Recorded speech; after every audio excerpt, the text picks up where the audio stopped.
জীবনের প্রত্যেকটা ক্ষেত্রে প্রশংসা হবে একজনের, তিনি কে? আমাকে আপনাকে সৃষ্টি করেছেন কে?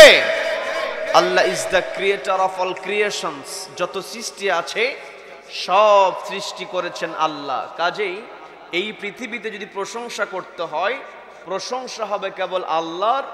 আল্লাহ ব্যতীত অন্য কেউ প্রশংসিত হতে পারে, none can be praised, only Allah will be praised। সবাই চিৎকার দিয়ে বলেন আল্লাহু আকবার, আল্লাহু আকবার।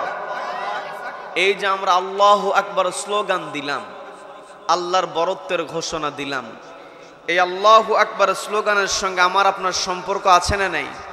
আছে না নাই? সম্মানিত দিনী ভাইয়েরা, এই আল্লাহু আকবার স্লোগানের সঙ্গে আমার আপনার সম্পর্কটা কেমন? আপনাদের জানা কথা আমি আপনাদেরকে একটু স্মরণ করিয়ে দেব, বিরক্ত হবেন নাকি? সম্মানিত উপস্থিতি, আল্লাহ রাব্বুল আলামিন আমাকে আপনাকে এই পৃথিবীতে প্রেরণ করেছেন। আমি আপনি মায়ের পেট থেকে পৃথিবীতে আগমন করেছি। যখন মায়ের পেট থেকে আমরা ভূমিষ্ঠ হয়েছি, আমরা ছিলাম সবাই পরিবারে একজন নতুন অতিথি। কি কথা বলেন? কি কথা বলেন? একটা সন্তান যখন মায়ের পেট থেকে পৃথিবীতে আগমন করে, ওই নতুন শিশু নবজাতক সে শুধুমাত্র পরিবারের অতিথি থাকে না, গোটা দুনিয়াতে সে অতিথি হিসেবে আগমন করে। আর কোথাও যখন কোনো অতিথির আগমন ঘটে, কোনো মেহমান যদি উপস্থিত হয়, মেহমানকে স্বাগত জানাতে হয়। কি কথা বলেন? মেহমানকে যদি স্বাগত না জানানো হয়, মেহমান মন খারাপ করে কি করে না? এই যে পৃথিবীতে একজন নবজাতক নতুন অতিথি হিসেবে আগমন করলো, এই নতুন শিশু, সদ্যজাত শিশুকে কেমন করে স্বাগত জানাতে হবে শিক্ষা দিয়েছেন কে? সবাইকে বলতে হবে শিক্ষা দিয়েছেন কে? যখন কোন শিশু ভূমিষ্ঠ হয়ে যায়, সবার আগে তাকে স্বাগত জানাতে হয় ডান কানে আজান দিয়ে, বাম কানে ইকামত দিয়ে। কি কথা বলেন? ডান কানে যখন আজান দেওয়া হয়, বাম কানে যখন ইকামত দেওয়া হয়, আজান এবং ইকামতের মধ্যে আল্লাহু আকবার স্লোগান আছে না নাই? এই যে পৃথিবীতে আগমন করা হলো, নির্দিষ্ট সময় পর্যন্ত এই পৃথিবীতে বেঁচে থাকবে। এরপরে শুধু মানুষ নয়, যে সৃষ্টির মধ্যে আল্লাহ প্রাণের সঞ্চারণ ঘটিয়েছেন, কুল্লু নাফসিন যায়িকাতুল মাউত, প্রত্যেকটা প্রাণকে অবশ্যই মৃত্যুর স্বাদ গ্রহণ করতে হবে। এতে কোনো সন্দেহ আছে নাকি? পৃথিবীতে আসার পরে নির্দিষ্ট একটা পিরিয়ড আমি আপনি থাকার পরে আমাকে আপনাকে এই পৃথিবী ছেড়ে চলে যেতে হয়। আমার আপনার দেহ থেকে যখন জানটা বের করে নেওয়া হয়, পৃথিবীর কোন মানুষ আমাকে আর মাটির উপরে রাখতে চায় না। কি কথা বলেন? যত ভালো সম্পর্কই থাকুক না কেন, যত বড় প্রভাবশালী ব্যক্তি হোক না কেন, যত পছন্দের মানুষ হোক না কেন, যখনই দেহ থেকে প্রাণটা বের হয়ে যায়, সবারই একটা লক্ষ্য থাকে, কত দ্রুত তাকে মাটি চাপা দেওয়া যায়, কবরস্থ করা যায়। কি কথা বলেন? এমন হয়ে তাকে সন্তান বহু দূরে আছে, কাছের মানুষ বহু দূরে আছে, আসতে একটু সময় বেশি হবে, তার জন্য অপেক্ষা করা হয় না। কবর খনন করে দাফন করে তাকে কবরে চাপা দেওয়া হয়, মাটির নিচে চাপা দেওয়া হয়। কি কথা বলেন? যখন কোনো লাশকে, মৃত ব্যক্তিকে কবরস্থ করা হয়, ওই কবরে নামানোর পূর্বে যারা জীবিত মানুষ, এই জীবিত মানুষেরা একত্রিত হয়ে লাশটাকে সামনে রেখে দিয়ে সবাই মিলে একটি দোয়ার নামাজ আদায় করে। সবাইকে বলতে হবে সে নামাজের নাম কি? এই জানাজা নামাজের মধ্যে 4 বার আল্লাহু আকবার স্লোগান আছে না নাই? তার মানে আমি আপনি যেই দিন পৃথিবীতে আগমন করেছি, আমাকে আপনাকে স্বাগত জানানো হয়েছে আল্লাহু আকবার স্লোগান দিয়া। কি কথা বলেন? আবার আমি আপনি যখন এই পৃথিবী ছেড়ে চলে যাব, আমাকে আপনাকে বিদায় দেওয়া হবে আল্লাহু আকবার স্লোগান দিয়া। তার মানে এই পৃথিবীতে আমি আপনি যতদিন বেঁচে থাকব, আমার আপনার একটাই স্লোগান হবে, নারায়ে তাকবীর। এই আল্লাহু আকবার স্লোগান যখন আমি আপনি ধারণ করতে পারবো, আল্লাহু আকবার বললাম, কিন্তু আল্লাহু আকবার এই স্লোগানের মধ্যে কি তত্ত্ব লুকিয়ে আছে, কি কোন বিষয়টা লুকিয়ে আছে, এটা আমাকে আপনাকে বুঝতে হবে। আল্লাহু আকবার, আমরা অনেকে অর্থ জানি, আল্লাহ হলেন মহান, আল্লাহ হলেন সবচাইতে বড়। আকবার সুপারলেটিভ ডিগ্রি, কবির বড়, সেখান থেকে বলা হচ্ছে আকবার সবচাইতে বড়। কি কথা বলেন? যত শক্তি আছে, যত ক্ষমতা আছে, সকল শক্তি এবং ক্ষমতার উপরে একজন সমাসীন, তিনি কে? সেই কথাটাই রব্বুল আলামিন সুন্দর করে বলছেন, ইউসাব্বিহু লিল্লাহি মা ফিস সামাওয়াতি ওয়া মা ফিল আরদি লাহুল মুলকু ওয়া লাহুল হামদু ওয়া হুয়া আলা কুল্লি শাইইন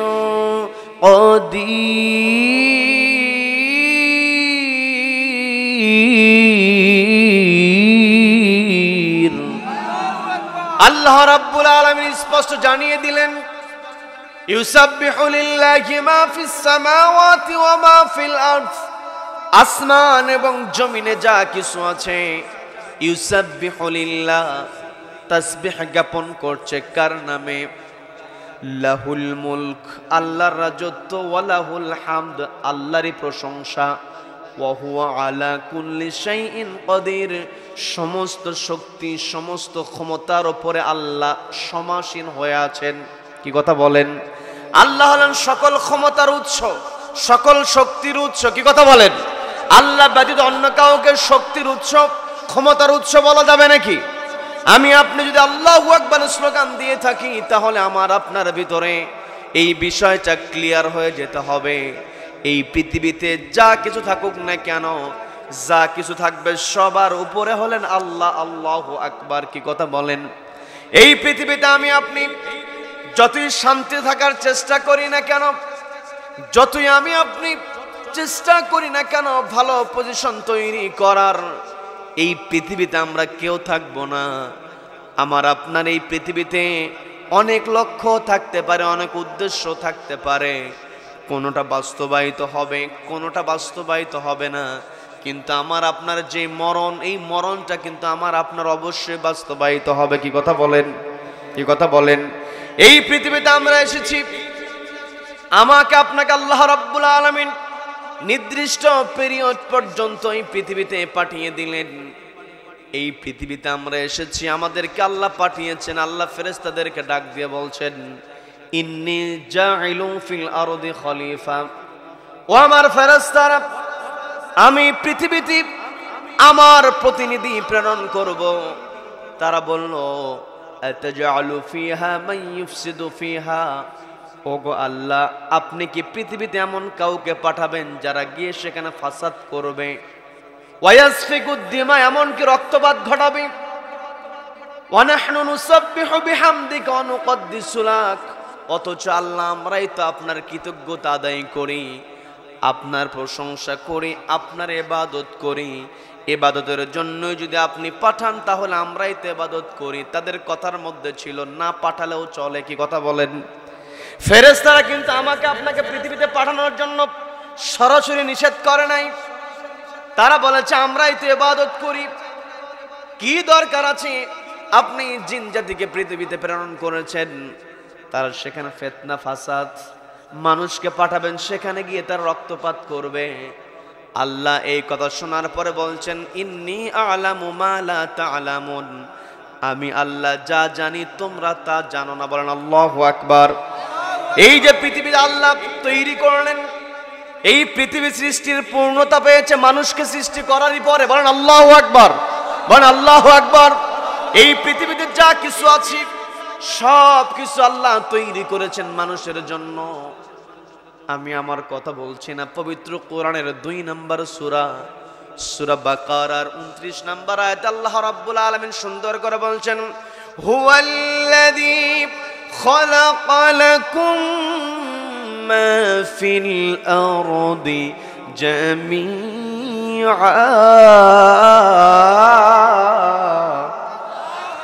আল্লাহ বলছেন হুয়াল্লাযী, তিনি হলেন সেই মহান সত্তা, খালাকা লাকুম, যিনি তৈরি করেছেন তোমাদের জন্য, মা ফিল আরদ, জমিনে যা আছে।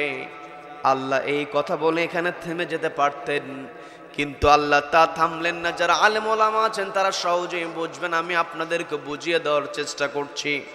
আল্লাহ বলেন মাহফিল আর্থ, এই জমিনে যা আছে। এই যুগ বলে আল্লাহ থামলেন না, এর সঙ্গে আল্লাহ যুক্ত করলেন জামিআ, পৃথিবীতে যা কিছু তৈরি করা হয়েছে সব কিছু তৈরি করা হয়েছে তোমাদের জন্য। বলেন না সুবহানাল্লাহ।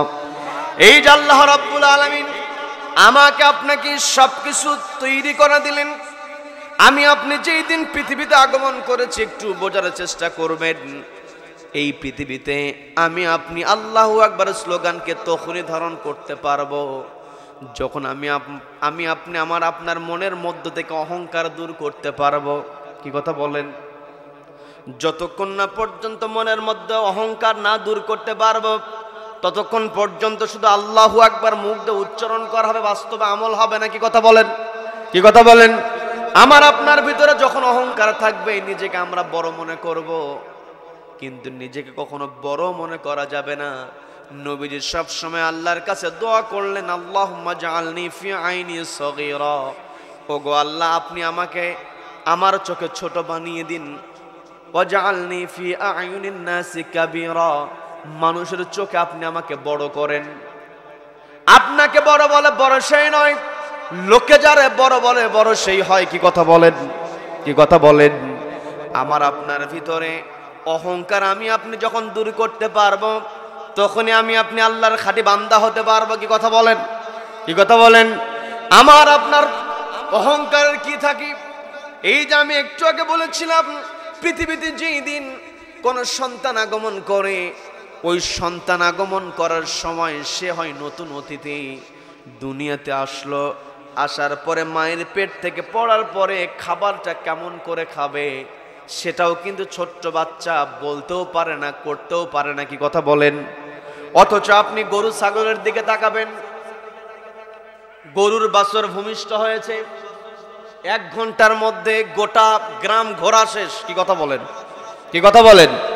কিন্তু আমি আপনি এতটা অসহায় হয়ে যাই, ফ্যালফাল করে তাকিয়ে থাকি, কে কি বলে কানের মধ্যে ঢোকে, কিন্তু কিছুই বুঝতে পারি না। এমনকি ছোট্ট বাচ্চা বিছানায় প্রস্রাব করে দিয়েছে, পায়খানা করে দিয়েছে, সেখান থেকে তাকে ওঠাতে হবে, এই কথা পর্যন্ত বলতে পারে না। কি কথা বলেন? তার মানে আমি আপনি কিসের অহংকার করব? আমি আপনি কিসের দাপট দেখাবো? এই দাপট, এই অহংকার করা হলো শয়তানের অভ্যাস। কি কথা বলেন? কি কথা বলেন? শয়তান অহংকার করেছিল, অহংকার করার ফলে বিগত দিনে লক্ষ লক্ষ বছর সে হাজার হাজার বছর সে ইবাদত করেছে, কিন্তু অহংকার করার কারণে ইবাদতগুলো একেবারে মাটিতে মিশে গেছে। কি কথা বলেন? তার মানে আমার আপনার ভিতর থেকে অহংকার দূর করতে হবে, আল্লাহকে বড় জানতে হবে, আল্লাহকে বড় বুঝতে হবে। এই পৃথিবীতে বেঁচে থাকার জন্য যা যা দরকার রব্বুল আলামিন আমাকে আপনাকে দিয়েছেন। এই পৃথিবীতে আমি আপনি এতগুলো সৃষ্টির মধ্যে আল্লাহ আমাকে আপনাকে শ্রেষ্ঠ সৃষ্টি বানিয়েছেন। আমি আপনি আশরাফুল মাখলুকাত হয়েছি, এটার জন্য আল্লাহর কাছে কোনো দরখাস্ত করতে হয় নাই। বিনা দরখাস্তে রব্বুল আলামিন আমাকে আপনাকে শ্রেষ্ঠ সৃষ্টি বানালেন। এই শ্রেষ্ঠত্ব যদি আমি আপনি ধরে রাখতে চাই, তাহলে আমাকে আপনাকে মানতে হবে একটি কিতাব। সেই কিতাবের নাম কি? সবাইকে বলতে হবে কিতাবের নাম কি? এই কোরআন এমন একটি কিতাব, পৃথিবীর অন্যান্য ধর্মগ্রন্থের নাই গতানুগতিক কোন ধর্মগ্রন্থ কোরআন নাই। কোরআনটা হলো দ্য তিবিয়ানান লিকুল্লি শাই। আমার আপনার জীবনে যা কিছু দরকার সবকিছু কোরআনের মধ্যে কোট করে দিয়েছেন কে? সবাইকে বলতে হবে কোট করে দিয়েছেন কে? সম্মানিত বন্ধুগণ, এই কোরআন এমন একটি কিতাব, আপনি আপনার পরিবারটা কেমন করে চালাবেন, আপনি আপনার সমাজটাকে কেমন করে চালাবেন, আপনি আপনার রাষ্ট্রটাকে কেমন করে চালাবেন, আইন আদালত কেমন করে চলবে, আদালত কেমন করে চালাতে হয়, কোরআনের মধ্যে আছে না নাই? আছে না নাই? আমার দেশে আইন আদালত আছে, প্রত্যেকটা জেলাতেই ম্যাজিস্ট্রেট থাকে, প্রত্যেকটা জেলাতেই জজ থাকে, প্রত্যেকটা জেলাতেই ম্যাজিস্ট্রেট কোর্ট আছে, জজ কোর্ট আছে, আবার হাইকোর্ট আছে, আবার স্পেশাল ট্রাইব্যুনাল থাকে। এত কিছু থাকার পরও আমার দেশে দিন দিন অপরাধ বাড়ছে না কমছে? সবাইকে বলতে বাড়ছে না কমছে? মানব রচিত বিধান দিয়ে কখনো সমাজ থেকে অন্যায় দূর করা সম্ভব নয়, কি কথা বলেন? আমার দেশে এত এত পুলিশে নিয়োগ দেওয়া হয়, আর্মিতে নিয়োগ দেওয়া হয়, বিজিবিতে নিয়োগ দেওয়া হয়, ম্যাজিস্ট্রেট নিয়োগ দেওয়া হয়, কিন্তু আমার দেশে দিন দিন চুরির পরিমাণ বেড়েই চলছে। আমার দেশে চোর বেশি না মানুষ বেশি? কি বলবে খুঁজে পাচ্ছে না। কেউ বলতেছে চোর বেশি, কেউ বলছে মানুষ বেশি। মানুষ বেশি, মানুষই বেশি, চোরের সংখ্যা কম, কিন্তু চোরকে সহ্য করার মানুষ বেশি, কি কথা বলেন? চোরকে মেনে নেওয়ার মানুষ বেশি, কি কথা বলেন? বিরক্ত হচ্ছেন আমার কথায়? আলোচনা চলবে চলবে চলবে কতক্ষণ? সারা রাত, সারা রাত। বক্তা কাত,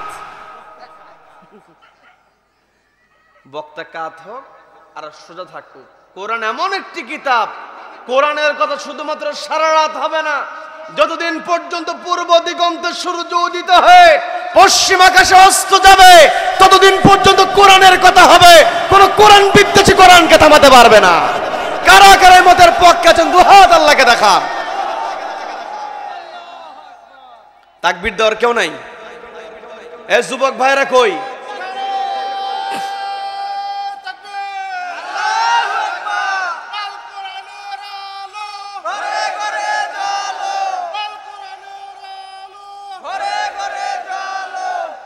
আল্লাহ আমাদের সকলকে কবুল করেন, বলে না আমিন, বলে না আমিন। সম্মানিত দিনী ভাইয়েরা, আমাকে আপনাকে আল্লাহ রাব্বুল আলামিন আমার আপনার পরিচয়টা দিলেন। আল্লাহ ফেরেশতাদেরকে বললেন, ইন্নী জাইলুন ফিল আরদি খলিফা, আমি পৃথিবীতে আমার প্রতিনিধি প্রেরণ করব। আল্লাহ কিন্তু বলেন না যে পৃথিবীতে আমি মানুষ পাঠাবো। আল্লাহ তো বলতে পারতেন ইন্নী জাইলুন ফিল আরদি আন-নাস, বলতে পারতেন। আল্লাহ বলতে পারতেন, মানুষ সরাসরি বলতে পারতেন, কিন্তু আল্লাহ তা না বললে আল্লাহ বললেন খলিফা, প্রতিনিধি। তার মানে প্রতিনিধির দায়িত্ব আছে না নাই? আছে না নাই? তার মানে আমার আপনার দায়িত্বটা কি আমি আপনি আজকে বুঝতে পারছি না। আমি আপনি মনে করি একাকী রোজা করি, নামাজ পড়ি, হজ করার সামর্থ্য থাকলে হজ করি, যাকাত দেই, চলতেছে, আল্লাহ আমাকে জান্নাতে এমনি পার করে দিবে, এমন চিন্তা চেতনা আমরা লালন করি। কিন্তু না, ইসলামটাকে আল্লাহ রাব্বুল আলামিন পাঠিয়েছেন। ব্যক্তিগত জীবনে ইসলাম মানলে হবে না। ব্যক্তিগত জীবন, পারিবারিক জীবন, সামাজিক জীবন, রাষ্ট্রীয় জীবন, আন্তর্জাতিক অঙ্গন, প্রত্যেকটা ক্ষেত্রে কোরআনকে মানতে হবে। কি কথা বলেন? কি কথা বলেন? আজকে আমার দেশে চুরির বিচার কোন চোরের বিচার হয়? চোর যদি চুরি করে, জুতা চুরি করতে এসছে মসজিদে ধরা পড়লো, অথবা কারো বাড়িতে শীত কেটে চাল চুরি করতে ধরা পড়েছে, হাড়ি পাতিল চুরি করতে গিয়ে ধরা পড়েছে, সবাই মিলে একেবারে গণধলায় আচ্ছা তারে দিয়ে দেয়। কি কথা বলেন? কিন্তু যখনই আমার দেশে কলমের খোঁচা দিয়া লক্ষ লক্ষ টাকা যেই সমস্ত মানুষেরা চুরি করে, ওই সমস্ত মানুষ আমার আপনার সামনে আসলে মাত্র দূরের কথা আমরা সালাম দেই। কি কথা বলেন? কি কথা বলেন? আজকে আমার দেশে আমরা মানুষকে ভালো রাখার জন্য বড় বড় কথা সবাই বলে, জনগণের এই, জনগণের এই, মানে সুতা ব্যবহার করে, ওসিলা ব্যবহার করে জনগণের। আসলে জনগণকে যদি শান্তিতে রাখতে হয়, কোরআনের বিধান ছাড়া জনগণকে কখনো শান্তিতে রাখা যাবে না। কি কথা বলেন? অনেকে আবার এই সমস্ত কথাবার্তা বললে বলে যে হুজুরের দায়িত্ব, হুজুর নামাজ পড়াবে, হুজুর ইমামতি করবে, যদি অসুস্থ হয় ঝাড়ফুঁক দিব। হুজুর আবার রাষ্ট্র পরিচালনার কথা বলে কেন? আমার আপনার নবীজি বিশ্বনবী জনাবে মুহাম্মদুর রাসূলুল্লাহ সাল্লাল্লাহু আলাইহি ওয়াসাল্লাম, তার সবচেয়ে বড় পরিচয় ছিলেন তিনি ছিলেন সফল রাষ্ট্রনায়ক। কি কথা বলেন? নবীজির কাছে চুরির অভিযোগ নিয়ে এসেছে বনু মাখজুম গোত্রের এক মেয়ে, চুরি করেছে, ধরা পড়েছে। অনেক লম্বা ঘটনা, আমি সেই দিকে যাব না। নবীজির কাছে নবীজির ফয়সালা নবীজি দিয়েছেন যে হাত কেটে দাও। চুরি করেছে হাত কেটে দাও। কিন্তু সম্ভ্রান্ত পরিবারের মেয়ে হাত কাটলে মান যায়, আছে না নাই? চুরি করতে মান যায় না, চুরি করতে মান যায় না, কিন্তু হাত কাটতেই মান যায়। নবীজির কাছে এসে সুপারিশ করা হলো। ওসামা ইবনে যায়েদ রাদিয়াল্লাহু তাআলা আনহু নবীজি খুব ভালোবাসতেন, কারণ দাদার সঙ্গে নাতির সম্পর্ক সবচেয়ে ভালো। কি কথা বলেন, কি কথা বলেন? ওসামা ইবনে যায়েদ রাদিয়াল্লাহু তাআলা আনহু এসে যখন নবীজিকে বলছেন, ইয়া রাসূলুল্লাহ, ইয়া হাবিবাল্লাহ, সম্ভ্রান্ত পরিবারের মেয়ে, হাতটা না কেটে আপনি একটু বিচারটাকে একটু লঘু করা যায় না, হালকা করা যায় না? নবীজি রেগে গেলেন, খেপে গেলেন। নবীজি বলছেন, তোমরা তো অভিযোগ নিয়ে এসেছো, বিচার এসেছে বনু মাখজুম গোত্রের ফাতেমার। আমার মেয়ে ফাতেমা যদি চুরি করত, আমি আমার মেয়ের হাত কেটে দিতাম। বলেন আল্লাহু আকবার।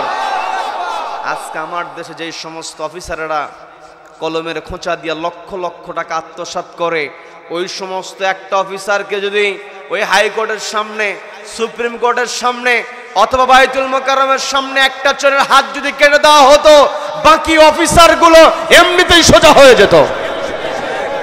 এই সমস্ত কথা বললেই বলে হুজুরেরা চলে যেতে চায় সেই ব্যাকডেটেড পিছনের দিকে যেতে চায়। আসলে পিছনের দিকে গিয়ে তো কথা নয়, মানুষ কোন সময়টাতে ভালো ছিল এটা বুঝতে হবে।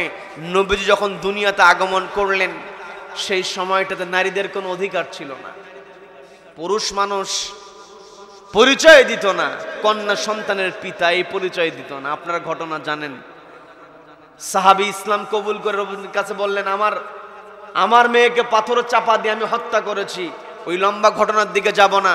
পুরুষ মানুষ একজন বাবা তার মেয়ের পরিচয় দিবে, এই পরিচয়টা দিত না। যেই সময়টাতে মানুষ নিজের কন্যা সন্তানের পরিচয় দিত না, ওই সময় নবীজি এসে বললেন, তোমরা নিজেদেরকে কন্যার পিতা বলতে লজ্জাবোধ করো না, দ্বিধা করো না। ইন্নী আবুল বানাত, আমি হলাম কন্যার পিতা। বলেন আল্লাহু আকবার। নবীজি কন্যাদের সম্মান দিয়েছেন। নবীজি বললেন, যখন কোন ঘরে কন্যা সন্তান জন্মগ্রহণ করে, ওই ঘরে সে রহমত হিসেবে আগমন করে। বলেন না সুবহানাল্লাহ। যখন কোন ওই কন্যাকে বড় করে লালন পালন করা হয়, ওই কন্যাকে যখন পাত্রস্থ করা হয়, নববধূ তার স্বামীর ঘরে প্রবেশ করে একজন আমানত হিসেবে। কি কথা বলেন, কি কথা বলেন? তার মানে এই যে নারীর সম্মান ইসলাম দিয়েছে, রহমত, আমানত। আবার যখন স্বামীর সঙ্গে ঘর সংসার করতে গিয়ে যখন পেটের মধ্যে বাচ্চা চলে আসে, ওই পেটের বাচ্চার জন্য ওই আমানত হয়ে যায় আল্লাহর জান্নাত। বলেন না সুবহানাল্লাহ। তার মানে মানুষের অধিকার, মানুষের অধিকার হচ্ছে ইসলামের কাছে। কি কথা বলেন, কি কথা বলেন? সম্মানিত দিনী ভাইয়েরা, আজকে আমি আপনি যত কথাই বলি না কেন, মানব রচিত যত বিধানের কথাই আমি আপনি বাস্তবায়ন করতে যাই না কেন, মানব রচিত বিধান দিয়ে মানুষ কখনো শান্তিতে থাকতে পারবে না। মানুষের শান্তি একমাত্র আনতে পারে আল কোরআন। কি কথা বলেন? এই কোরআন আল্লাহ রাব্বুল আলামিন আমাকে আপনাকে দিয়েছেন।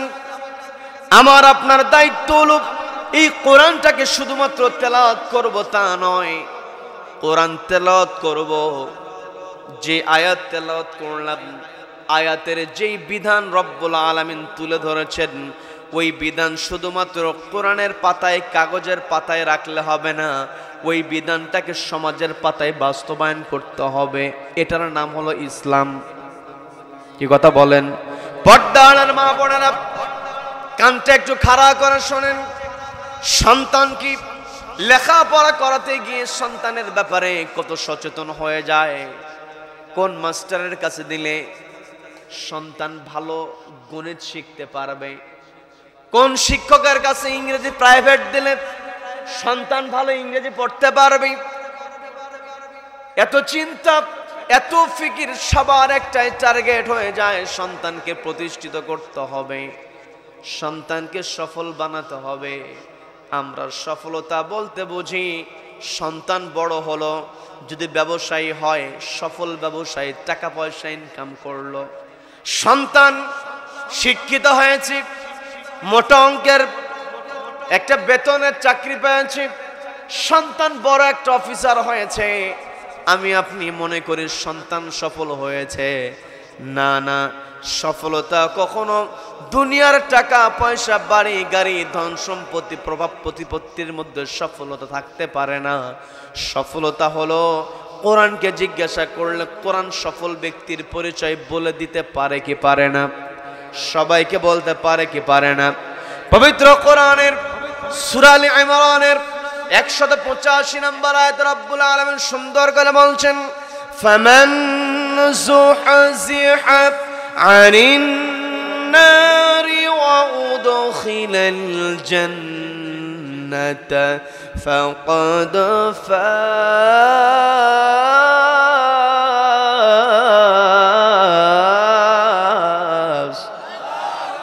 আল্লাহ বলছেন ফামান যুহজিহা আনিন নার, যেই ব্যক্তি নিজেকে জাহান্নামের আগুন থেকে দূরে সরিয়ে রাখতে পারবে, ওয়া উদখিলাল জান্নাহ, এবং জান্নাতে প্রবেশ করতে পারবে, ফাকাদ ফাজ, ওই ব্যক্তি হলো সফল। আমার আপনার টাকা পয়সা প্রভাব প্রতিপত্তি গাড়ি বাড়ি এগুলো কখনো সফলতার মানদণ্ড হতে পারে না। কারণ আমি আপনি সকালে যেই চেয়ারে বসে আছি দুপুরে সেই চেয়ারে ছেড়ে পালাতে হতে পারে, কি কথা বলেন? কি কথা বলেন? আমি আপনি সকালবেলা যেই বাড়ির মালিক বিকেলবেলা সেই বাড়ি আমার ছেড়ে দিতে হতে পারে। আমি আপনি যেই টাকা আমার আপনার অ্যাকাউন্টে রেখেছি যখনই চোখটা বন্ধ করব, চোখটা বন্ধ করার সঙ্গে সঙ্গে আমার রেখে দেওয়া সম্পত্তি আমার ওয়ারিশেরা মালিক হয়ে যাবে। কি কথা বলেন? এই জন্য আমার আপনার এই দুনিয়ার চেয়ার, দুনিয়ার গাড়ি বাড়ি প্রভাব প্রতিপত্তি চেয়ার এগুলো আমার আপনার কখনো সফলতা হতে পারে না। সফলতা হলো আমাকে আপনাকে জাহান্নামের আগুন থেকে বাঁচাতে হবে। Saving from hell fire, entering to the paradise, জান্নাতে প্রবেশের যোগ্যতা। জাহান্নাম থেকে বাঁচা, জান্নাতে প্রবেশের যোগ্যতা, এটাই হলো প্রকৃত সফলতা। বলে দিয়েছেন কে? সবাইকে বলতে বলে দিয়েছেন কে? আমি আপনি যদি সফল হতে চাই তাহলে আমাকে আপনাকে ইমানদার ব্যক্তির কাতারে অন্তর্ভুক্ত হতে হবে। আবার আমি আপনি ইমানদার হয়েছে কিনা, ইমানদারের বৈশিষ্ট্য কোরআনের মধ্যে আছে না নেই? মুমিন বান্দার বৈশিষ্ট্য কেমন হবে কোরআনকে জিজ্ঞাসা করলে কোরআন বলতে পারে কি পারে না? কোরআনের বিভিন্ন জায়গায় মুমিন বান্দার বৈশিষ্ট্য বিভিন্নভাবে তুলে ধরা হয়েছে। আমি আমার আলোচনার সূচনায় পবিত্র কোরআনের 8 নম্বর সূরা সূরা আনফালের 2 নম্বর আয়াতে কারিমা তেলাওয়াত করেছি। এই 2 নম্বর আয়াতে রব্বুল আলামিন মুমিন বান্দার 3টা বৈশিষ্ট্যের কথা বলেছেন। সবাইকে বলতে হবে কয়টা বৈশিষ্ট্য? সবাই বলেন। পর্দার মা বোনেরা কানটা একটু খাড়া করে শুনেন। মুমিন বান্দার পরিচয় আল্লাহ বলছেন, ইন্নামাল মুমিনুনা আল্লাযীনা ইযা যুকিরাল্লাহু ওয়াজিলাত কুলুবুহুম ওয়া ইযা তুলিয়াত আলাইহিম আয়াতুহু زادتهم إيمانا وعلى ربهم يتوكلون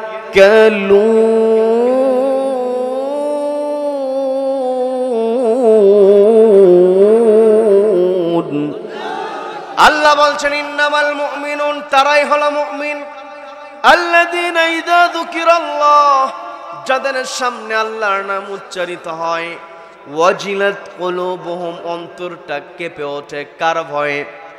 সবাইকে বলতে হবে কার ভয়ে? তার মানে মুমিন বান্দার 1 নম্বর বৈশিষ্ট্য, মুমিন বান্দা আল্লাহকে ভয় করবে। 2 নম্বর বৈশিষ্ট্য, ওয়া ইযা তুলিয়াত আলাইহিম আয়াতুহু যাদাতুহুম ঈমানা। 2 নম্বর বৈশিষ্ট্য হলো ইমানদার বান্দার সামনে যখন কোরআন থেকে তেলাওয়াত করা হবে, ইমানদার বান্দার, মুমিন বান্দার ইমানটা বহুগুণে বৃদ্ধি পেয়ে যায়। বলেন না সুবহানাল্লাহ। তার মানে কোরআন তেলাওয়াতের পরে আমার আপনার ইমান যদি বৃদ্ধি না পায়, আল্লাহর নাম শোনার পরে আমার আপনার অন্তরে যদি ভয়ের সৃষ্টি না হয়, তাহলে বুঝতে হবে আমি এখনো প্রকৃত মুমিন হতে পারি নাই। নামে মুমিন, সরকারি মুমিন। কি কথা বলেন? কি কথা বলেন? মুসলমানের ঘরে জন্মগ্রহণ করেছে বলেই মুসলিম সরকারি, কি কথা বলেন? কি কথা বলেন? সরকারি মুসলিম হলে হবে না। আমার আপনার বাস্তব জীবনে মুসলমানের বৈশিষ্ট্য থাকতে হবে। মুসলমানের এক নম্বর বৈশিষ্ট্য, মুসলমান শুধুমাত্র আল্লাহু আকবার মুখে বলবে না, আল্লাহু আকবার বলার সঙ্গে সঙ্গে তার মনের মধ্যে আল্লাহর একটা ভয় তৈরি হবে। কি কথা বলেন? সম্মানিত বন্ধুগণ, দ্বিতীয় নাম্বার আমার আপনার বৈশিষ্ট্য, কোরআন তেলাওয়াত শুনতে হবে। কোরআন তেলাওয়াত শুনে কোরআন তেলাওয়াতের দ্বারা আমার আপনার ঈমানটাকে বাড়াতে হবে। আজকে এখানে মুরব্বীরা বসে আছেন, দাড়ি পাকা অনেক মুরব্বীদেরকে দেখতে পাচ্ছি। তারা যখন ছোটবেলায় ছিলেন এলাকাতে ঘুরে ঘুরে 8 pass, matric pass, degree pass মানুষ পাওয়া যেত না, কিন্তু প্রত্যেক পরিবারের সদস্যরা তাদের দিন শুরু করত, হয় কোরআন তেলাওয়াত করত অথবা কোরআন তেলাওয়াত শুনতো। কি কথা বলেন? পর্দাওয়ালার মা বোনেরা বোঝার চেষ্টা করবেন, কোরআন তেলাওয়াত নিজে করতে হবে। আমি আপনি যখন আমার আপনার ঘরে কোরআন তেলাওয়াত করব, আমার আপনার সন্তান যখন কোরআন তেলাওয়াত শুনবে, সন্তানের মনের মধ্যে ঈমানটা বেড়ে যাবে। কি কথা বলেন?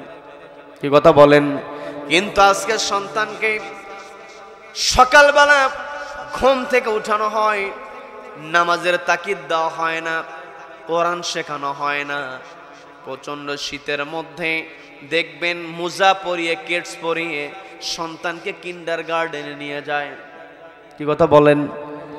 সন্তানের কাঁধের ওপরে এমন বড় ব্যাগ ঢুকিয়ে দেওয়া হয়, কাঁধের ওপরে ঝুলিয়ে দেওয়া হয়। সন্তানকে যদি এক পাল্লায় দেওয়া হয় আর ওই কাঁধের ব্যাগ যদি আরেক পাল্লায় দেওয়া হয়, দেখা যাবে সন্তানের চাইতে ওই ব্যাগের ওজন বেশি। কি কথা বলেন? আপনি ব্যাগের মধ্য থেকে বই বের করবেন, দেখবেন সেখানে কোরআন হাদিসের বই নাই, যদিও থাকে একেবারেই সামান্য। তারপরও ওই বইটা সবার আগে পড়ানো হয় না, সবার আগে করানো হয় গণিত, এরপরে পড়ানো হয় ইংরেজি, এরপরে পড়ানো হয় বিজ্ঞান। যদি সময় থাকে তখন ইসলাম শিক্ষা, সময় না থাকলে নাই। কি কথা বলেন? যার কারণে সন্তান বড় অফিসার হয়েছে, সুযোগ পেয়েছে, ফাইল আটকায়া দিয়া মোটা অঙ্কের টাকা নিয়ে তারপরেই ফাইলে সিগনেচার করে। কি কথা বলেন?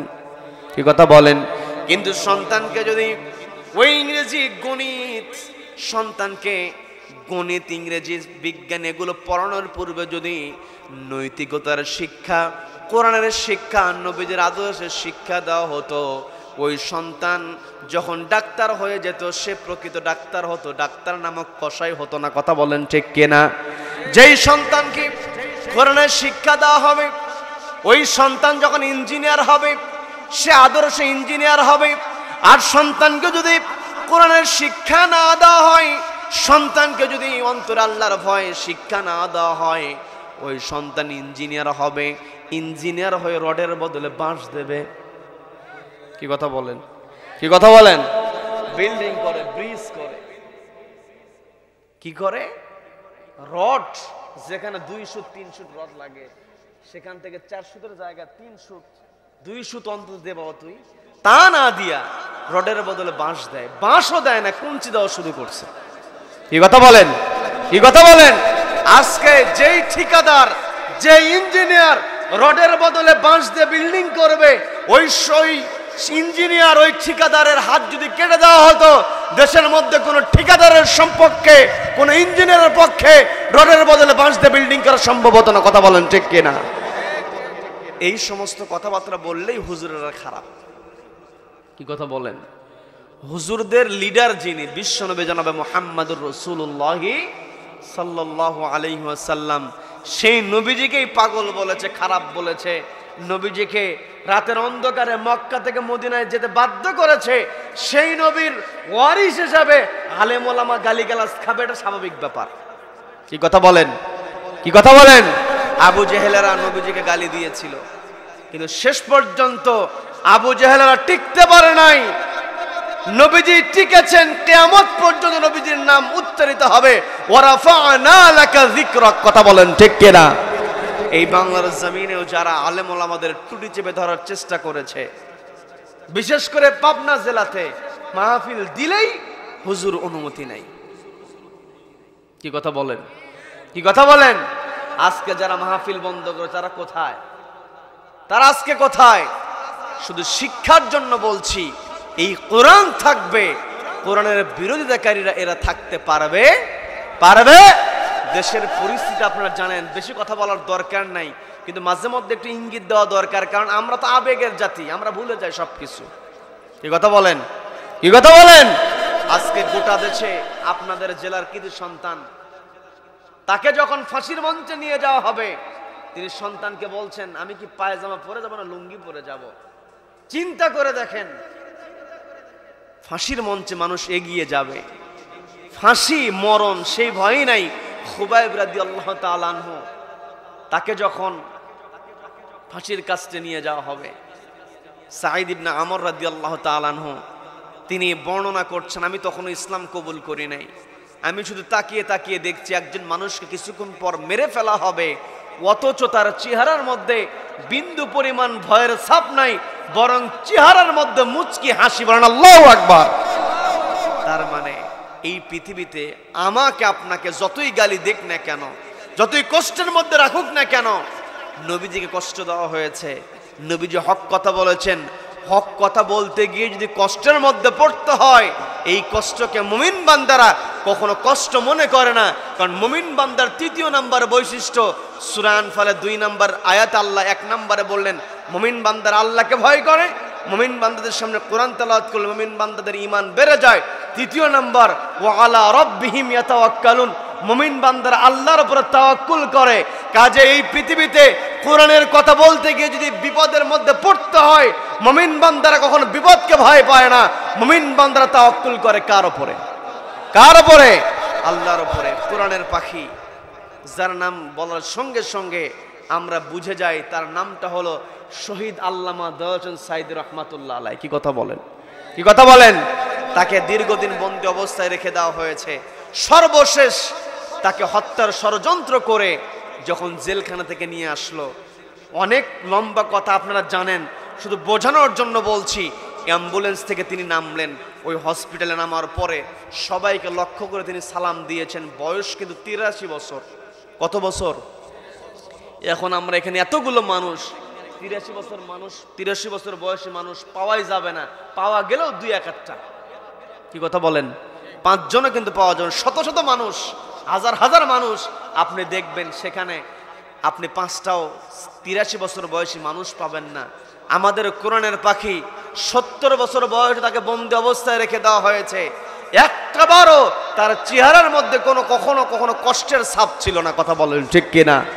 তিনি যখন অ্যাম্বুলেন্স থেকে নামলেন, সবাইকে লক্ষ্য করে সালামটা দিলেন। সালাম দেওয়ার পরে তিনি যে হাসিটা দিয়েছেন, কিয়ামত পর্যন্ত যারা আল্লাহর উপরে ভরসা করবে, যারা একমাত্র আল্লাহকে ভয় করবে, কোরআনের পাখির ওই হাসিটাই হলো অনুপ্রেরণা। কথা বলেন ঠিক কিনা? কাজে এই পৃথিবীতে আমরা এসেছি, আমার আপনার দায়িত্ব হলো, আল্লাহ বললেন ইন্নী জাইলুন ফিল আরদি খলিফা, প্রতিনিধি করে আমি প্রেরণ করেছি। প্রতিনিধির দায়িত্ব হলো, প্রতিনিধিরা কাজ করবে 2টা। সবাইকে বলতে হবে কয়টা? সবাইকে বলতে হবে কয়টা? সম্মানিত ভাইরা, আমি আপনি যদি প্রকৃত প্রতিনিধি হতে পারি, আমাকে আপনাকে মুমিন বান্দা হতে হবে। মুমিন বান্দার বৈশিষ্ট্য হলো, মুমিন বান্দা 1 নাম্বার আল্লাহকে ভয় করবে, 2 নম্বরে বেশি বেশি কোরআন তেলাওয়াত করবে, ঈমানটাকে তাজা করবে, 3 নাম্বার ওয়া আলা রাব্বিহিম ইয়াতাওয়াক্কালুন, আল্লাহর উপরে ভরসা করবে।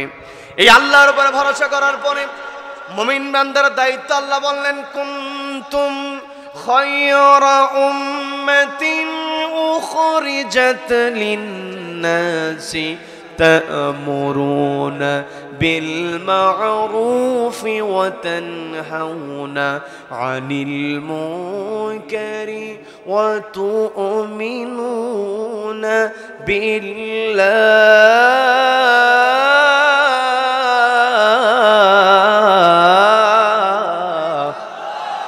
আল্লাহ বলছেন, আমার বান্দারা, কুনতুম খায়রা উম্মাহ, তোমরা হতে পারবে উত্তম জাতি, উখরিজাত লিন-নাস, তোমাদেরকে বাছাই করা হয়েছে মানুষের জন্য।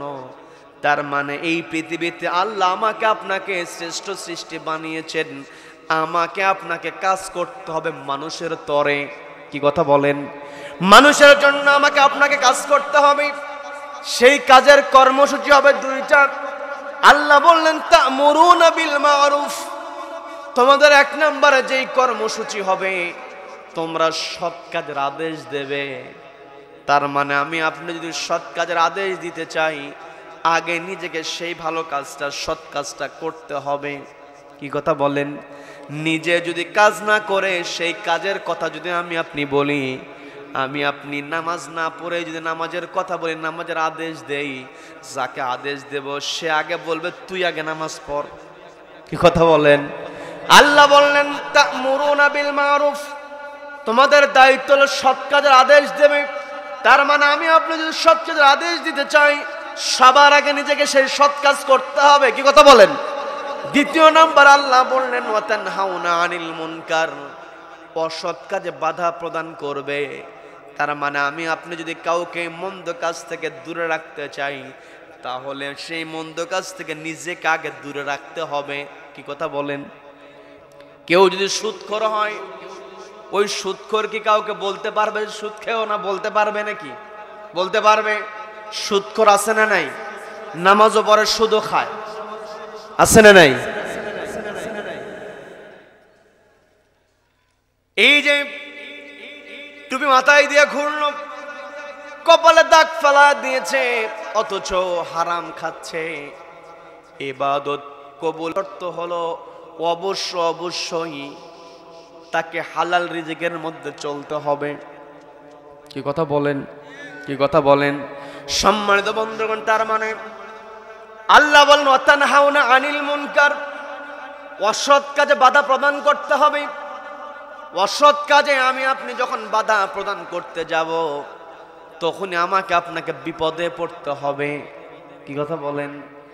যদি বিপদে পড়ে যাই, ওই বিপদটা হলো ক্ষণস্থায়ী বিপদ। এই ক্ষণস্থায়ী জিন্দেগিতে আমি আপনি হক কথা বলতে গিয়ে যদি বিপদের মধ্যে পড়ি, একটা সময় বিপদ থেকে আল্লাহ পরিত্রাণ দেবেন। বরং যারা বিপদে ফেলার চেষ্টা করবে, একটা সময় এমন অবস্থা হবে, কোরআনের পাখির ভাষায় বলতে হয় ইঁদুরের গর্ত খুঁজে পাবে না। কথা বলেন ঠিক কিনা? সম্মানিত বন্ধুগণ, আমার আপনার তাওয়াক্কুল করতে হবে আল্লাহর উপরে, আল্লাহর উপরে ভরসা করতে হবে। আল্লাহর উপর ভরসা করি, আল্লাহর রাস্তা আমাকে আপনাকে সংগ্রাম করতে হবে। আমি শুরুতেই বলেছিলাম সফলতা হলো জাহান্নামের আগুন থেকে নিজেকে দূরে সরিয়ে রাখা। কি কথা বলেন? কি কথা বলেন? আবার আল্লাহ রাব্বুল আলামিন ঈমানদারদেরকে ডাক দিয়ে বলছেন ইয়া আইয়ুহাল্লাযীনা আমানু হাল আদুল্লুকুম আলা তিজারাতিন তুজিকুম মিন আযাবিন আলীম।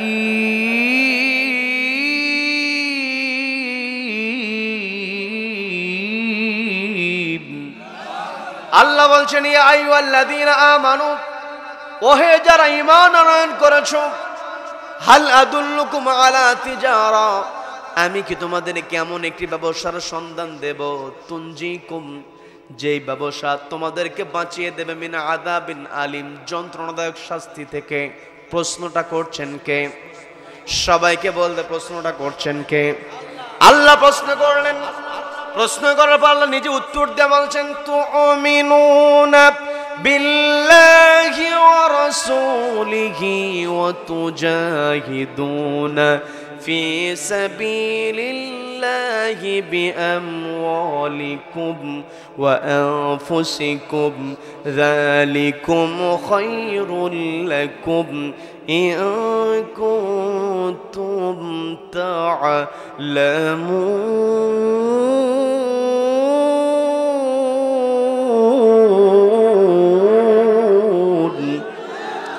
আল্লাহ বলছেন আমার বান্দারা, তোমরা যদি নিজেকে জাহান্নামের আগুন থেকে বাঁচাতে চাও, আমি তোমাদেরকে যেই ব্যবসার কথা বলছি সেই ব্যবসাটা হলো তুমিনুনা বিল্লাহ, এক নম্বরে ঈমান আনতে হবে কার উপরে?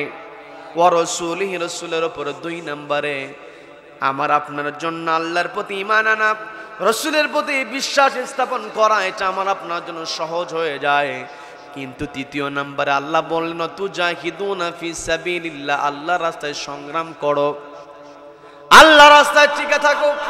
আল্লাহ রাস্তায় টিকে থাকা মানেই হলো একটু আগে বললাম তা'মুরুনা বিল মা'রুফ, সৎ কাজের আদেশ দেওয়া, ওয়া তানহাউনা আনিল মুনকার, অসৎ কাজে বাধা প্রদান করা। অন্যায়কারীরা অন্যায় করবে, সেখানে রুখে দাঁড়াতে হবে। কি কথা বলেন? নবীজির একজন সাহাবী ছিলেন, সাহাবীর নাম হলো রাফি ইবনে খাদিজ রাদিয়াল্লাহু তাআলা আনহু। তুজাহিদুনা ফি সাবিলিল্লাহ, তারা আল্লাহর রাস্তায় সংগ্রামটা কেমন করে করেছেন বোঝার চেষ্টা করবেন। আমার যুবক ভাইরা, কানটা একটু খাড়া করে শুনুন। যুবকেরা যদি সচেতন হয়ে যায়, সমাজ সচেতন। কি কথা বলেন? কি কথা বলেন? নবীজি যখন ইসলামের দাওয়াত দিয়েছেন, নবীজির সঙ্গে শত্রুতা ছিল বুড়াদের, কিন্তু নবীজির সঙ্গে বন্ধুত্ব ছিল যুবকদের। কি কথা বলেন? কি কথা বলেন? আবার যারা মুরব্বী মানুষ আছেন তারা আবার মন খারাপ করিয়েন না। হুজুর আপনি যুবক মানুষ, যুবকদের পক্ষে আপনি কথা বলছেন না। আজকের যারা মুরব্বী তারাও কিন্তু একসময় যুবক ছিল। কি কথা বলেন? তার মানে যুবকদের ব্যাপারে আল্লাহ রাব্বুল আলামিন স্পষ্ট বলে দিয়েছেন। আবার আল্লাহর হাবিব স্পষ্ট জানিয়ে দিলেন ওয়াশাবুন নাশা ফি ইবাদাতিল্লাহ, যেই যুবকরা যৌবনকালে ইবাদত করবে আল্লাহ আরশের নিচে তাদেরকে জায়গা দেবেন। বলেন না সুবহানাল্লাহ। যুবক ভাইরা একটু বোঝার চেষ্টা করবেন। তুজাহিদুনা ফি সাবিলিল্লাহি বিআমওয়ালিকুম ওয়া আনফুসিকুম, আল্লাহর রাস্তায় সংগ্রাম করতে হবে। যখন প্রয়োজন হবে তখন অর্থ দিতে হবে। এমন পরিস্থিতি হতে পারে জীবনটাও পর্যন্ত দিতে হতে পারে। কি কথা বলেন? কি কথা বলেন? আল্লাহর রাস্তায় সংগ্রাম করা মানে হলো সৎ কাজের আদেশ দেওয়া, অসৎ কাজে বাধা প্রদান করা। এই যে আমার দেশে 2024 সালের যেই গণ অভ্যুত্থানটা হয়ে গেল, এই গণ অভ্যুত্থানটা হয়েছে যুবকদের নেতৃত্বে। কি কথা বলেন? কি কথা বলেন? যুবকেরা এই জায়গাতে ওয়াতানহাউনা আনিল মুনকার, অসৎ কাজে বাধা প্রদান করেছে। এই যুবকেরা যখন বাধা প্রদান করেছে, রব্বুল আলামিন এমন পরিবেশ করে দিয়েছেন জালিম পালাতে বাধ্য হয়েছে। কথা বলেন ঠিক কিনা? এই জন্য যুবক ভাইরা আপনাদের দৃষ্টি আকর্ষণ করা বলছি, আপনাদেরকে সচেতন হতে হবে। নবীজির সাহাবী রাফি ইবনে খাদিজ রাদিয়াল্লাহু তাআলা আনহু, যার বয়স বদর যুদ্ধের সময় ছিল 14 বছর। সবাইকে বলতে হবে কত বছর? সবাই বলেন কত বছর? 14 বছর বয়সী সাহাবী। নবীজি বদরের প্রান্তরে সাহাবীদেরকে নিয়ে যুদ্ধ করবেন। সবাইকে তো আবার যুদ্ধের ময়দানে নিয়ে যাওয়া যায় না। কি কথা বলেন? সবাইকে যুদ্ধের ময়দানে নিয়ে যাওয়া যাবে না। যুদ্ধের ময়দানে তারাই যেতে পারে যারা একটু সবল। কি কথা বলেন? আমার দেশে চাকরির ক্ষেত্রে যখন পুলিশে নিয়োগ দেওয়া হয়, আর্মিতে যখন নিয়োগ দেওয়া হয়, দেখবেন পুলিশ লাইনগুলোতে একেবারে লম্বা সিরিয়ালে দাঁড় করায় দেওয়া হয়। আগে সবার আগে বেছে নেওয়া হয় কাকে দেখতে শক্তিশালী মনে হয়, ফিট কে আছে, বাছাই করা হয় কি হয় না। এখানে অনেক ভাইরা আছেন, অনেক হয়তো দাঁড়িয়েছেন, কিন্তু কষ্ট নিয়ে কথাগুলো বলতে হয়। যতই সে ফিট থাকুক না কেন, ওই যে লাইনে দাঁড়াবে, লাইনে দাঁড়ানোর পূর্বে 8 থেকে 10 লক্ষ, 15 লক্ষ, 20 লক্ষ টাকা যদি ঘুষ দিতে পারে তবেই চাকরি হয়। কি কথা বলেন? কি কথা বলেন? এখন যেই পুলিশ চাকরি নেবে 15 লক্ষ টাকা ঘুষ দিয়া, ওই পুলিশ শপথের মধ্যে যতই বলুক না কেন দেশের জন্য সর্বোচ্চ করব, ও যতই শপথের মধ্যে বলুক না কেন মনে মনে বলে যেই টাকা ঘুষ দিছি ওগুলো আগে আদায় করব। কি কথা বলেন? আজকে আমার দেশে ঘুষটা একবারে সহজ হয়ে গিয়েছে। কি কথা বলেন? এরা সহজে এটাকে ঘুষ বলে না, এটাকে বলে স্পিড মানি। কি কথা বলেন? কি কথা বলেন? আজকে আমার দেশে এই বাংলাদেশটাকে আল্লাহ রাব্বুল আলামিন একটা বরকতময় জায়গা করে দিয়েছেন। এই দেশে কি নাই? উর্বর মাটি আছে, গ্যাস আছে, কয়লা আছে। কি কথা বলেন? এত এত কিছু রব্বুল আলামিন আমাকে আপনাকে দিয়েছেন, অথচ আমার দেশে নাই শুধুমাত্র সততা আর ন্যায় পরায়ণতা। কি কথা বলেন? আজকে আমার দেশে যদি সততা ন্যায় পরায়ণতা থাকতো, গোটা দেশের লোকের এই বাংলাদেশের কাছে হাত পাতত। কি কথা বলেন? সম্মানিত বন্ধুগণ, আমি যে কথা বলতে নিয়েছিলাম, বদরের যুদ্ধ যখন সংগঠিত হবে, নবীজি সাহাবীদেরকে বাছাই করবেন। ওই যে 14 বছর বয়সী সাহাবী রাফি ইবনে খাদিজ রাদিয়াল্লাহু তাআলা আনহু, তিনিও জানতে পারলেন নবীজি যুদ্ধের ময়দানে সাহাবীদেরকে নিয়ে যাচ্ছেন যুদ্ধ করার জন্য। ছোট্ট একটা ঘটনা আছে, বলবো নাকি মনোযোগ দেব? বলবো, সবাই শুনবেন?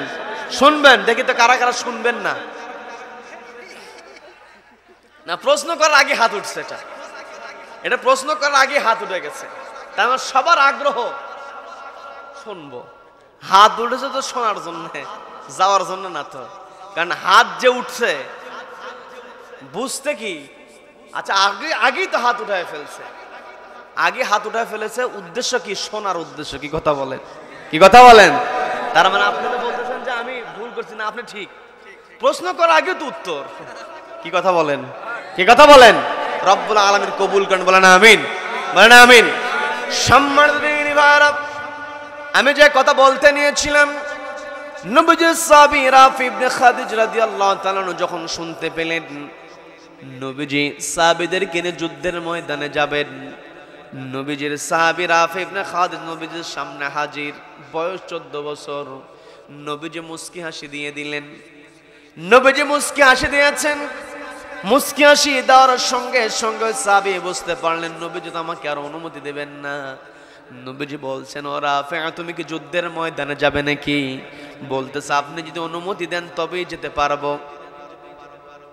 নবীজি বলছেন, এই মুহূর্তে তোমাকে আমি অনুমতি দিতে পারি না, তোমার বয়স কম, চূড়ান্ত ক্রাইসিস তো এখন আসে নাই, কাজেই তুমি তোমার ঘরে ফিরে যাও।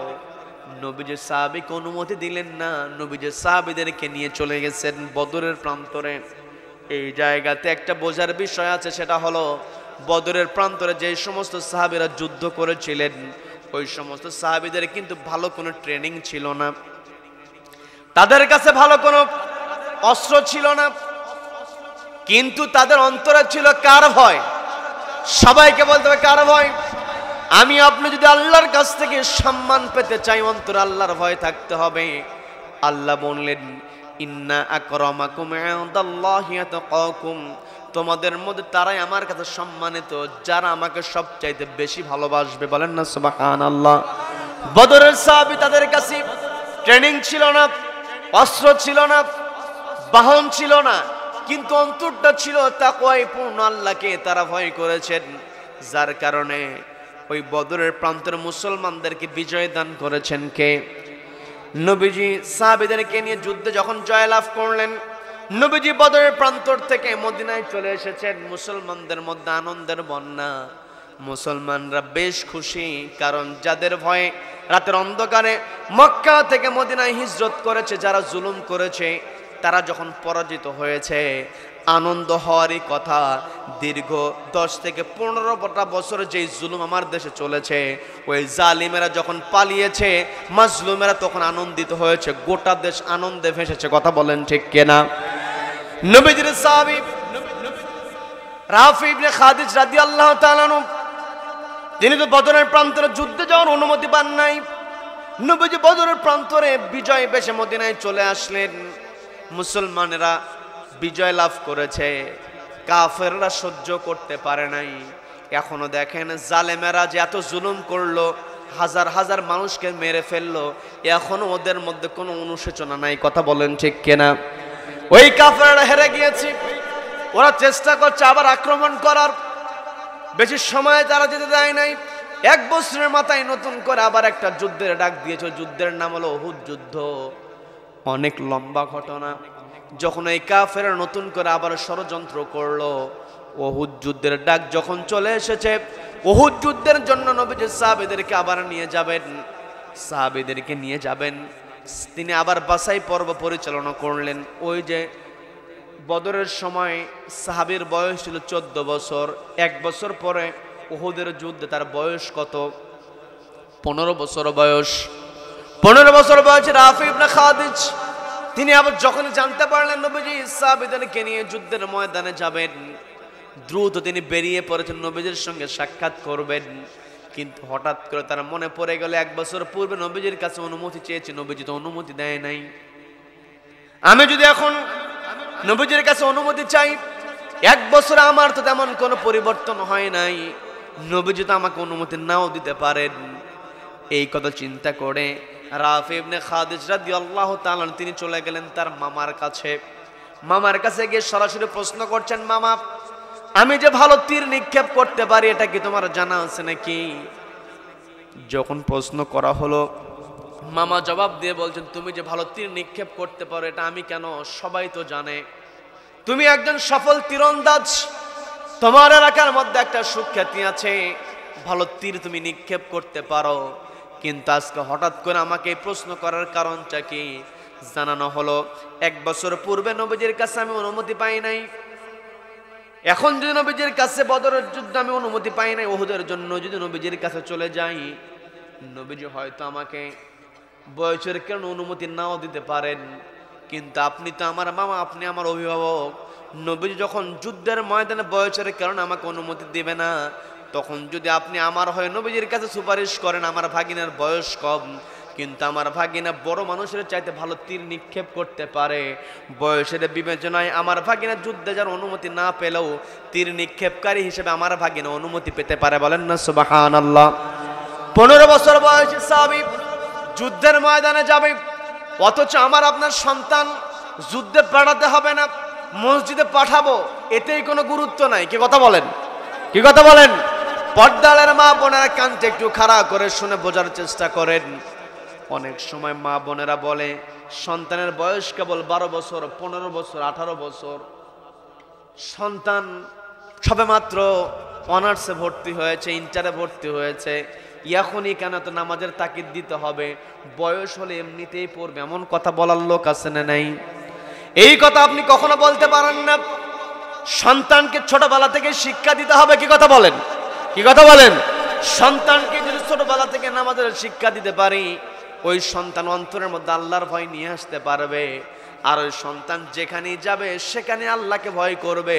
ওই সন্তান কখনো অন্যায় কাজ করবে না, পাপ কাজ করবে না। কথা বলেন ঠিক কিনা?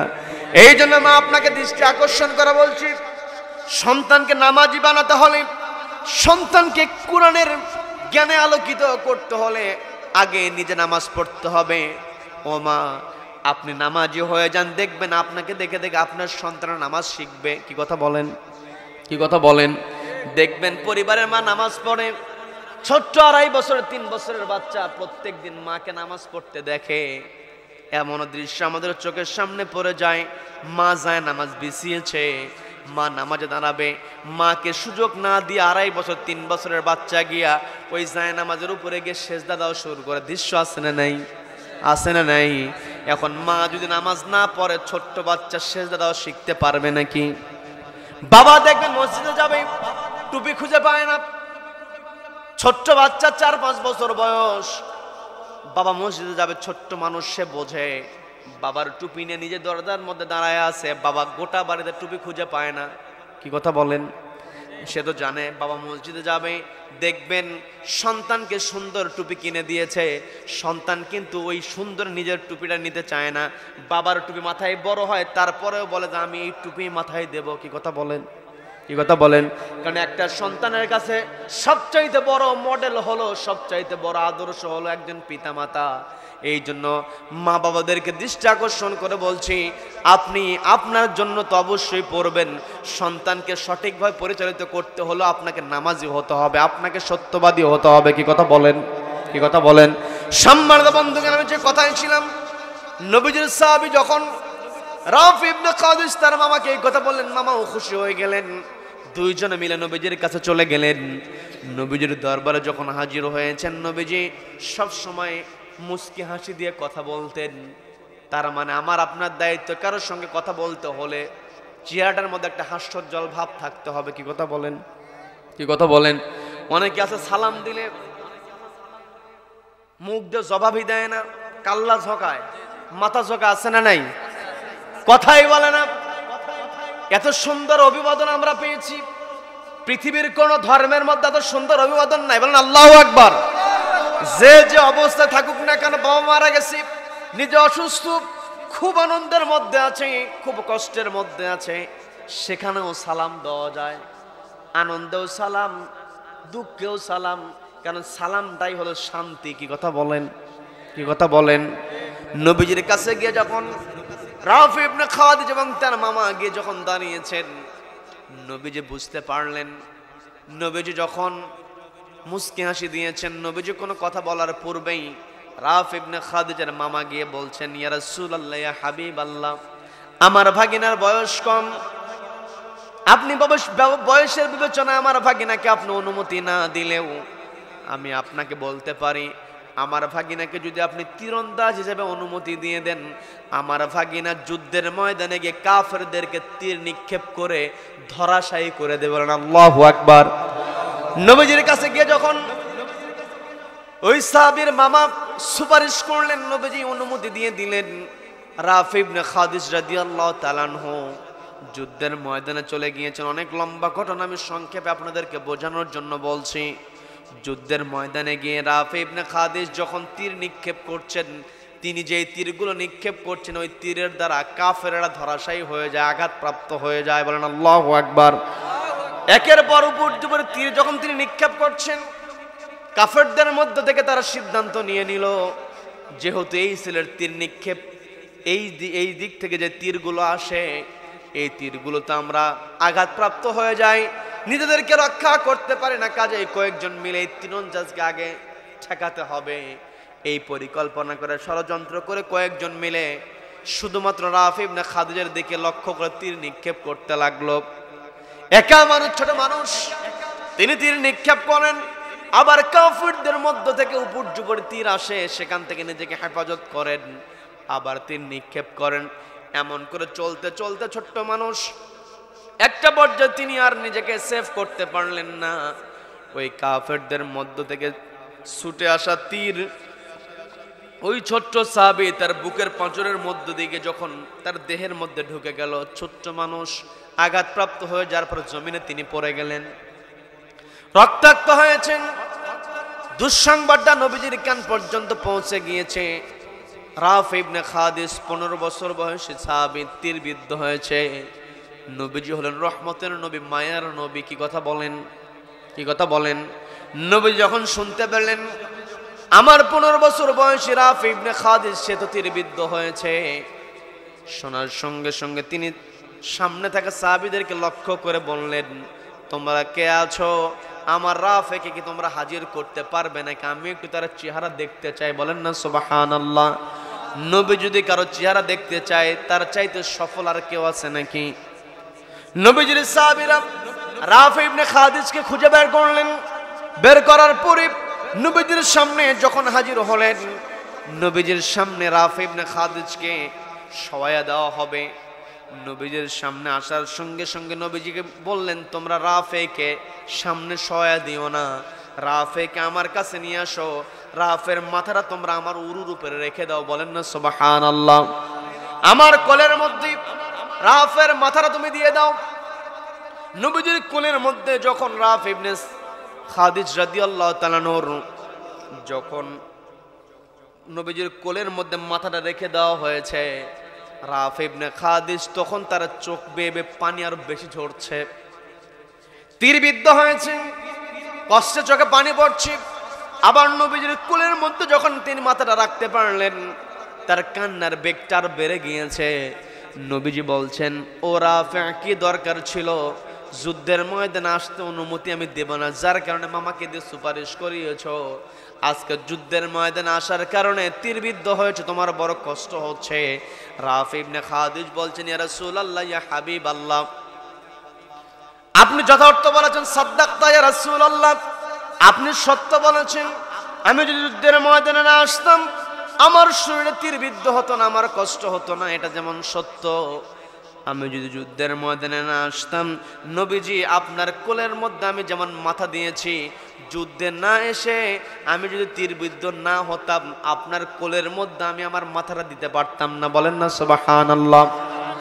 ছোট্ট মানুষ, 15 বছর বয়সী, নবীজি রাফি ইবনে খাদিজের কথা শোনার পরে বলতেছেন, রাফি তোমার বয়স কম কিন্তু তোমার ঈমানটা পরিপূর্ণ।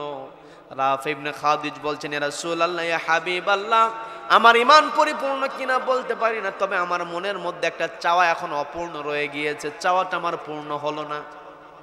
এই কথা বলার পর নবীজি বলছেন, ও রাফি, তুমি আজকে যেই চাওয়াটা চাইবে সেই চাওয়াটাকে আজকে পূরণ করে দেওয়া হবে না। সুবহানাল্লাহ। তুমি শুধু বলো। রাফি ইবনে খাদিজ বলছেন, ইয়া রাসূলুল্লাহ, ইয়া হাবিবাল্লাহ, আমি যে তীরবিদ্ধ হয়েছি, আমি তো বাড়ি থেকে যখন বের হয়েছিলাম আমি তো আল্লাহর দরবারে ফরিয়াদ করেছিলাম আমি আর জীবিত বাড়িতে ফিরতে চাই না।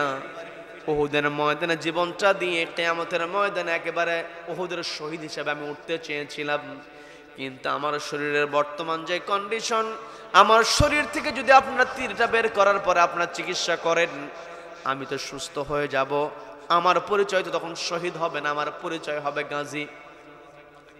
আবার এই মুহূর্তে আপনার তো আমাকে যুদ্ধে যাওয়ার অনুমতি দিবেন না, কারণ অসুস্থ শরীর নিয়ে আপনি যুদ্ধে যাওয়ার অনুমতি আমাকে দিবেন না, আমি তো যুদ্ধেও যেতে পারবো না। তার মানে আমার শহীদ হওয়ার দরজাটা বন্ধ হয়ে গিয়েছে।